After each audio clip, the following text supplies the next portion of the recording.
Phoenix, thanks so much for coming out again. Thank you. So we're on the course.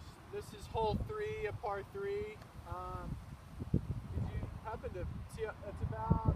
It's 160, 162. 160, 162. Okay. A little breezy again today.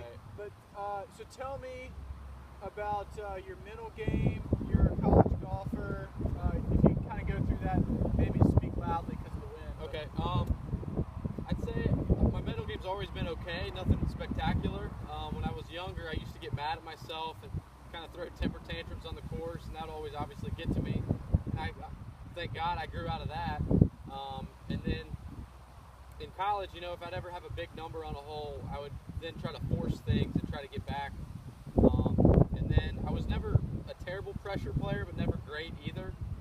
You know, the couple times I was in contention to win a college tournament, I would never really choke, but I would play well enough to finish it off. I'd, you know, make a lot of pars, and other guys would be making a lot of birdies. Okay. Did you ever feel like you had to press, or? Yeah, absolutely. I mean, like I said, especially if I ever made like a double bogey or something, then the next hole I'm automatically thinking you got a birdie to get back, which I should have done because that's just putting more pressure on myself and pressing. Yeah. Okay. So kind of walk me through like a pre-shot routine, if you will. And, Okay.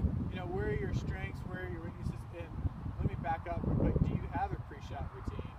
And then, you know, if you could walk me through that. I've always had a pretty consistent pre-shot routine just because that was something my dad taught me when I was really, really little.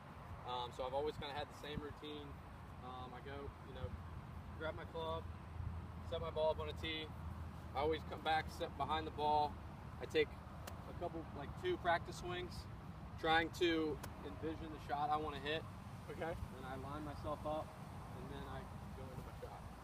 Okay.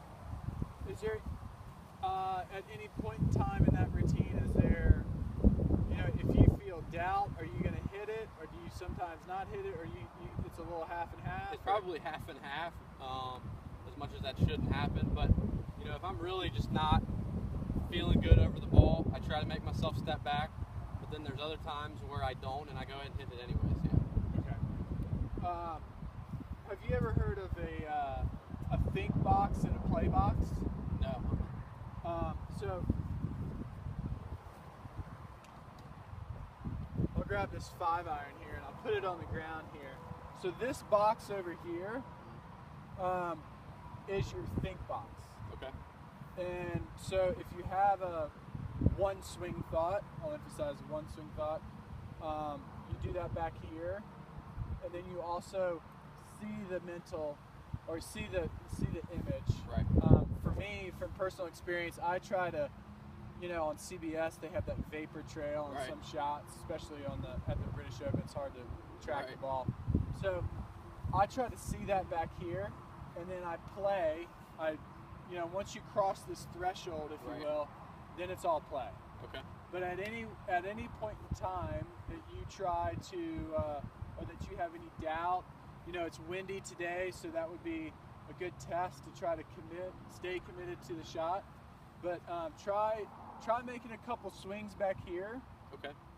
And I know you always said you always do 2 because that's what your dad kind of helped you with. But try doing 1, and the reason for the 1 would be to have a purposeful 1. Okay. So you'd have 1 really purposeful or deliberate practice swing, and I'd want you to hold the finish so you can see the ball fly in the air, you can feel it, you can hear it, you can hear the feel or hear the wind kind of going up against. Okay. So try to be really descriptive with it. Okay. But then when you cross over, this is your play box. It's time to play. So try that for me. Okay.